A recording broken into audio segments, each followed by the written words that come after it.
Брекситот ќе ја примора Велика Британија да излезе од Европската Унија, а Шкотска ја турка кон влез. Британскиот премиер Дејвид Камерон неделава за последен пат седна на маса со 27 колеги европски лидери.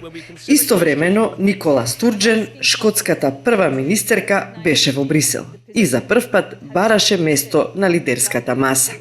Шкотска јасно гласаше за останување во Европската Унија и јас ветувам дека гласот на Шкотска ќе биде слушнат. Во 2014 година Шкотска организираше референдум за отцепување од Велика Британија. За време на тој референдум, британскиот премиер упорно им повторуваше на шотланѓаните дека е подобро да останат заедно во заедничката Велика Британија.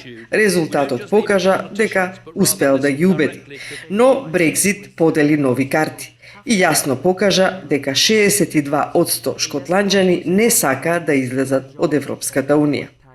Шкотската прва министерка во Брисел неделава се сретна со првите луѓе на Европскиот парламент, на Европската комисија и со редица европски политичари.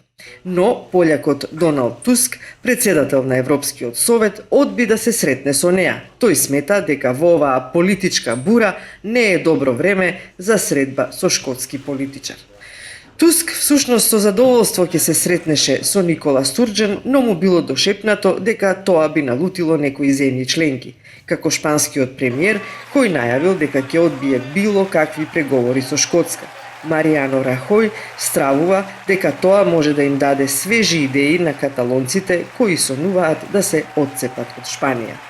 Сепак, шкотската премиерка со голема насмевка изјави дека во Брисел и биле отворени многу порти. Таа забележала драстична промена во европското однесување кон неа.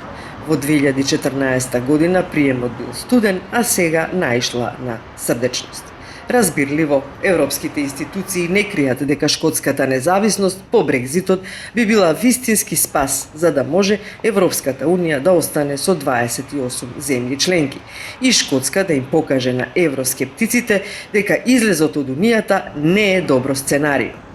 Некои европски правници веќе го разгледуваат шкотското досие и бараат начин да ја задржат Шкотска за земја членка. Според нив, начинот е нов референдум за независност кој би се случил во наредните 2 години пред британскиот екзит од Унијата. Ако изгласа отцепување од Велика Британија, Шкотска би можела да го преземе британското место без да преговара ново членство како земја кандидат.